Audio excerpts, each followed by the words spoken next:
Good afternoon, everybody. Welcome into the Pro Football Chase podcast. It's Isaac Saenz with you.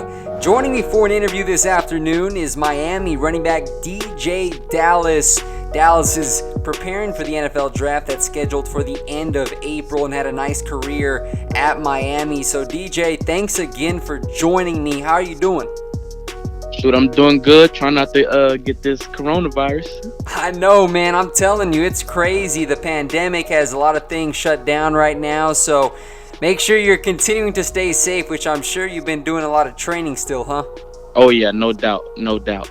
All right, well, listen, DeeJay, let's go ahead and recap your college career at Miami. I saw that in your high school days, you played just about every position: quarterback, running back, wide receiver, defensive back at Glenn Academy, and moved primarily to wide receiver when you joined Miami when Mark Richt was there. So can you talk a little bit about what went into your position change to wide receiver when you first joined there?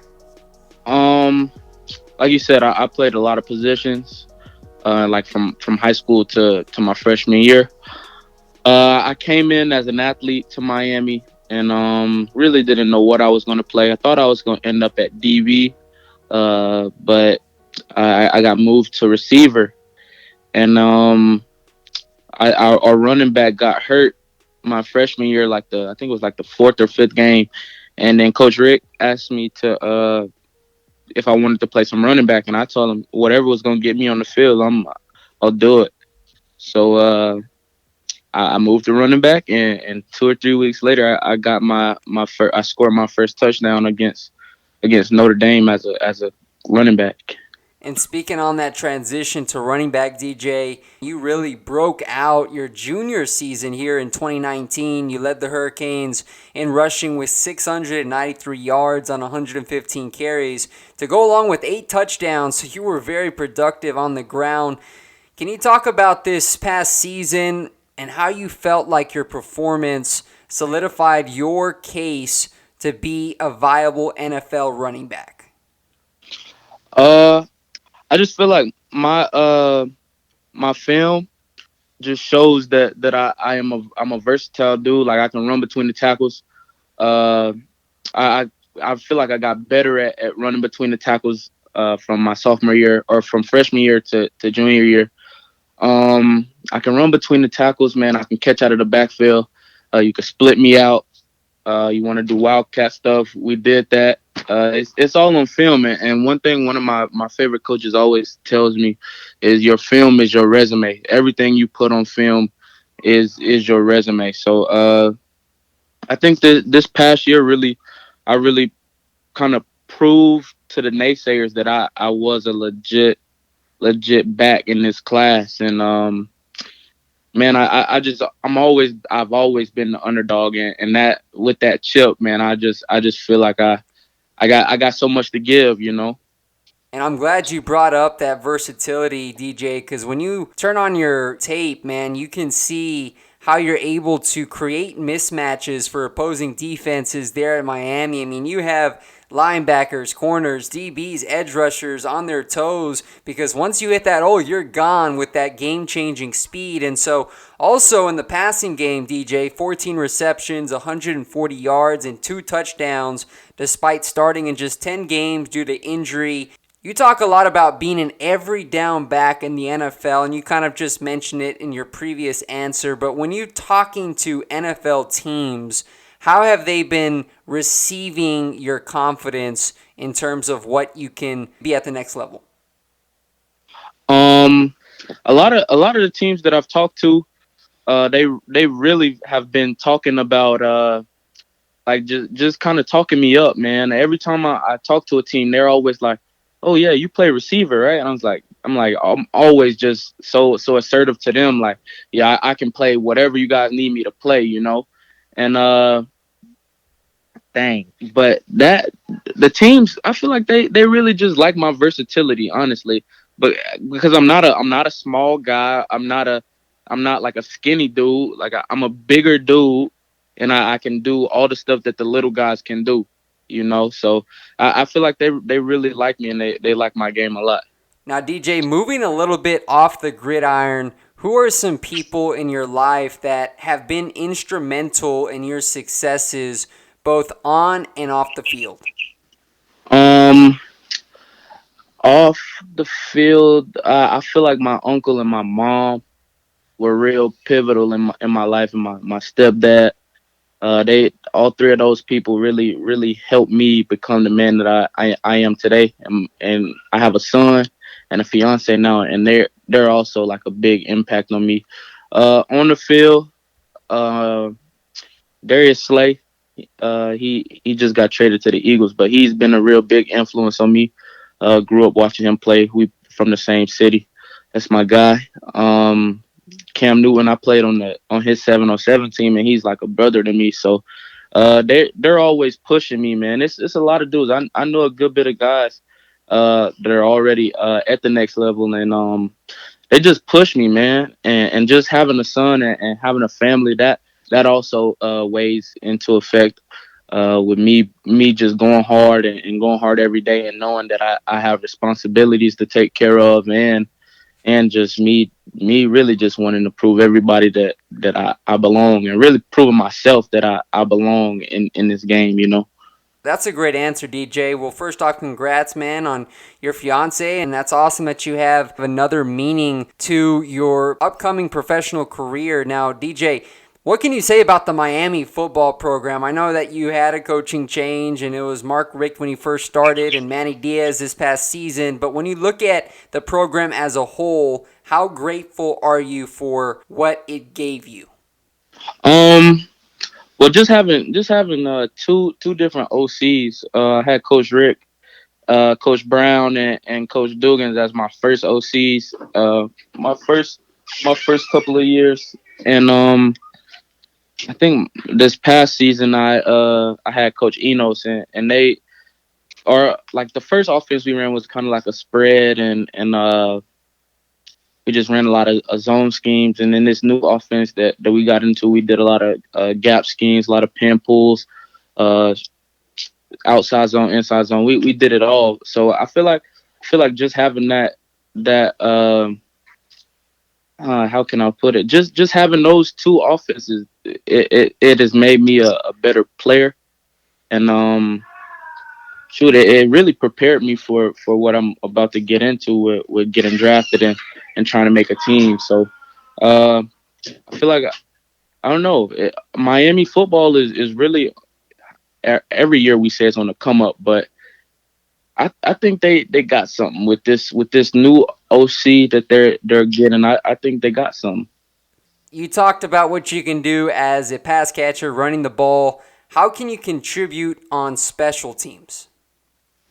Well, I played all four phases my freshman and sophomore year. Junior year I didn't play as many phases as I wanted to, but shoot, I didn't shy away from it. Even being a starter, I was trying to be on punt return, kickoff, kick return. Was trying to play it all, but I can return, punt, and kickoff. I'll run down. I don't care. I like to get physical anyway, so I feel like I'm a asset in all four phases. Now, is there a current NFL running back right now, DJ, that you look at and you watch extensive film on? Uh, no, a lot of people ask me who I model my game after, and I feel like I just take a lot of. I like to say I have my own style of running, but I like a lot of running backs now. I like Todd Gurley, Christian McCaffrey, Mark Ingram, Alvin Kamara, uh, Duke Johnson, Frank Gore. And those are just some of the dudes I watch. But I try to take stuff that I see from their game and implement it in my game and kind of make it my own. Gotcha. Now, I know that you're built on speed, DJ, but I've also seen some clips where you've also ran with a purpose and an angry runner, so to speak. How confident are you in your ability to translate that physicality in the NFL? Uh, I mean, it's football, and I feel like just being born to do this and born to play this sport, and just being using the gifts that were given to me. So yeah, I try to run angry every play. Um, Just run with that chip always. And shoot, if you get in front of me, I gotta punish you. That my coach, my running back coach, Thomas Brown told me. He told me if they get in front of you, that's disrespectful. So if you get in front of me, I see it as disrespect, and it was may the best man win at that point. Yeah, man, that's a good mindset right there. I like that saying a lot. Now, DJ, let's talk a little bit about the NFL Scouting Combine. You were invited, and you posted some nice numbers: 4.58 40-yard dash, 33.5-inch vertical, 119-inch broad jump. How content are you with that performance?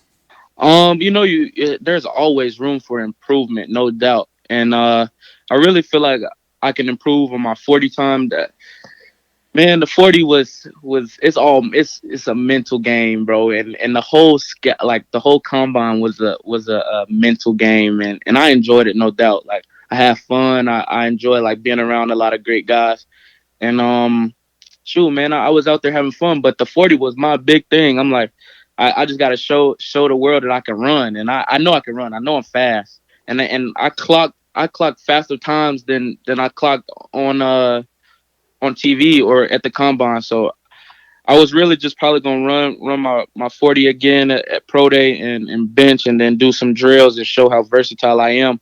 But like I said, man, it's you can always improve. You can always improve, no doubt. So, how did you enjoy the entire process up there in Indy, DJ? I know that they kind of separate y'all by position. You get to meet with teams there. You get your medicals done, and I know they bumped up the time, to make the workouts televised on NFL Network in prime time. Like, how was the entire environment there?